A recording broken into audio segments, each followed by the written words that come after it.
आज की इस वीडियो में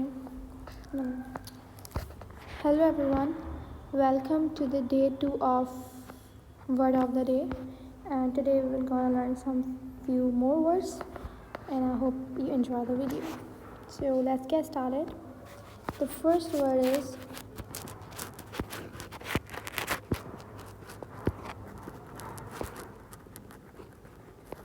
dejected. Dejected का मतलब होता है उदास. For example, और अगर हम इसके आगे लगा दें ly तो वो हो जाता है डिजेक्टेडली, मतलब उदासी से.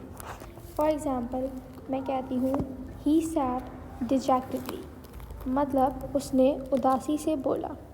अब it can be anything, it can be a normal talk, it can be a normal conversation, it can be anything. ठीक है. और one more thing I like to add कि जब भी हम किसी वर्ड को सेंटेंस में यूज़ करते हैं तो sometimes words change its meaning according to the sentence और अकॉर्डिंग टू द सिचुएशन. ऐसा होता है कि कभी कभी जो है सेंटेंसेस अपना जो है अपनी मीनिंग अपनी हर चीज़ चेंज कर लेते हैं क्योंकि वो सिचुएशन के अकॉर्डिंग हो जाता है. फॉर एग्ज़ाम्पल अगर हम डिजेक्टेडली को अगर हम उदास ही कहें और मैं ये कहूँ ही सैड डिजेक्टेडली, उसने उदास से बोला, तो this sentence will look very weird. थोड़ा अजीब सा लगेगा कि उसने उदास से बोला. व्हाट इज़ उदास से बोला? उदास तो एक मतलब is a kind of feeling. तो जब हम उसको बोलेंगे उसने उदासी से बोला, तो आप खुद नोट करें कि सेंटेंस जो है सही हो गया और वियर्ड भी नहीं है और अकॉर्डिंग टू सिचुएशन हमारा सेंटेंस करेक्ट हो गया. तो कभी भी आप ऐसे नहीं कीजिएगा कि वर्ड की मीनिंग तो ये थी और फिर सेंटेंस में आके ऐसे हो रहा है. तो ऐसा होता है कि वर्ड्स जो हैं अपनी मीनिंग्स अपना सब कुछ चेंज कर लेते हैं according to the situation. Then हमारे पास नेक्स्ट वर्ड है लेमेंटेड.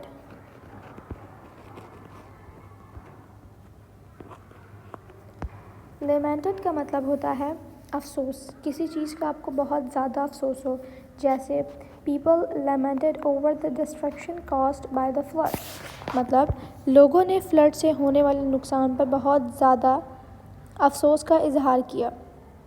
फ्लड क्या होता है? फ्लड हमारे पास होता है कि जब हमारे पास बारिश बहुत ज़्यादा हो, ट्रीज़ गिर जाएं, दरख्त, घर टूट जाए, हर जगह पानी हो, घरों में पानी हो, लोगों के पास खाने के लिए नहीं हो, जिसमें बहुत ज़्यादा नुकसान हो कंट्री का, इवन कंट्री के सिटी का, जिस कंट्री में हो रहा है उस कंट्री के लोगों को नुकसान हो, तो उसको हम बोलते हैं फ्लड. तो लेमेंटेड का मतलब होता है कि किसी चीज़ का बहुत ज़्यादा अफसोस करना या फिर अफसोस. लेकिन अब आप सिचुएशन देखें. मैंने बोला कि people lamented over the destruction caused by the flood. अब लोगों ने बहुत ज़्यादा अफसोस किया ना, क्योंकि उनकी चीज़ें घर वर उनके सारे टूट गए, दरख्त गिर गया, उनके शहर को नुकसान हुआ, उनके पास खाने के लिए कुछ नहीं है. तो अकॉर्डिंग टू द सिचुएशन हमारा सेंटेंस भी चेंज हो गया. वर्ड का मतलब था उदास, लेकिन जब हमने उस सिचुएशन में आए कि लोगों का जिसमें नुकसान हुआ, तो हम यही बोलेंगे लोगों को बहुत ज़्यादा दुख हुआ, बहुत अफसोस हुआ. तो इसी तरह से सेंटेंसेस अपनी मीनिंग चेंज कर लेते हैं when they come in word meaning change कर लेते हैं when they come in a sentence. Then हमारे पास एक another word है which is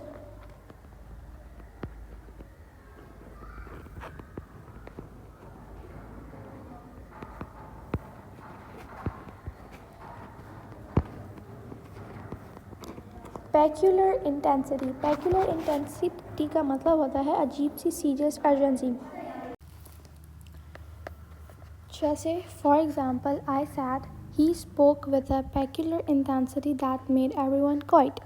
उसने एक अजीब सीरियस अर्जेंसी या अजीब शिद्दत के साथ बात की जिससे सब खामोश हो गए. अब देखिए मैंने आपको क्या कहा था, सीरियस अर्जेंसी. अब सेंटेंस उसी अकॉर्डिंग, सेंटेंस को हम उस वर्ड के अकॉर्डिंग उस सिचुएशन में ही यूज़ करेंगे. फॉर एग्ज़ाम्पल कोई आपको हेल्प चाहिए इन योर असाइनमेंट, तो ऑफ कोर्स आप किसी एक्सपर्ट के पास जाओगे, आप बस जल्दी जाओगे, बहुत सीरियस होगे उस वक्त, आपको किसी से बात करने का दिल नहीं चाहेगा और आपको बस ये होगा कि बस मेरा पहले काम हो जाए. तो आप उसमें बहुत सीरियस होगे और अर्जेंट होंगे कि कोई मेरी जल्दी से हेल्प कर दे, या कोई मिल जाता है तो आपको होता है कि जल्दी से मैं अपनी बात करूं और सामने से मुझे रिप्लाई भी जल्दी से आ जाए. तो उसको कहते हैं हम अजीब सी सीरियस अर्जेंसी, कि आपके अंदर बहुत ज़्यादा अर्जेंट, आपको कोई काम करना उसमें बहुत सीरियस हो.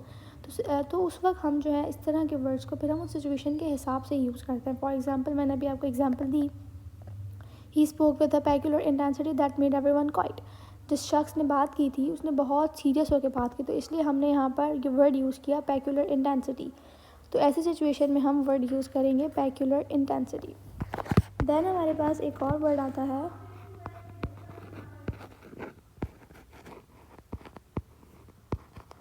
अपीलिंग। अपीलिंग का मतलब होता है शॉकिंग या फिर upsetting. For example I said it is appalling to realise the number of pathetic people. मतलब इट इज़ शॉकिंग या upsetting to realise the number of pathetic peoples का मतलब होता है पीपल हु आर स्ट्रगलिंग, जो लोग स्ट्रगल कर रहे हैं। फॉर एग्जाम्पल हम जो हैं पैथेटिक पीपल्स हैं इन स्टडीज़, क्योंकि हम स्ट्रगल कर रहे हैं अपने स्टडीज़ में। तो इट इज़ शॉकिंग या फिर अपसेटिंग, हम अपसेटिंग कर लेते हैं क्योंकि हम स्ट्रगल करें तो it's a very sad situation, ठीक है। तो it is upsetting to realise the number of pathetic peoples in studies. मतलब ये बहुत अपसेटिंग है बट जो बच्चे या जो लोग स्ट्रगल कर रहे हैं अपने पढ़ाई में, या इट्स शॉकिंग कि बच्चे जो हैं, चले हम let's take an example, it is shocking to realise the number of pathetic peoples in 2026 या 2025 कि ये शॉकिंग है रियलाइज़ करना नंबर ऑफ़ स्टूडेंट्स का या लोगों का जो स्ट्रगल कर रहे हैं 2026 में, क्योंकि आजकल सब डिजिटल हो गया है मोबाइल, तो बच्चे बहुत कम पढ़ते हैं अब। तो इस वजह से हमने ये वाली एग्जांपल ली। यू कैन टेक अनदर, आप इन वर्ड्स को और भी यूज़ करना इन योर डेली लाइफ, ताकि आप लोग को भी जो है थोड़ा सा आइडिया हो जाए कि how to use these word in your daily life. And I hope this all is clear to you. Thank you. Bye bye.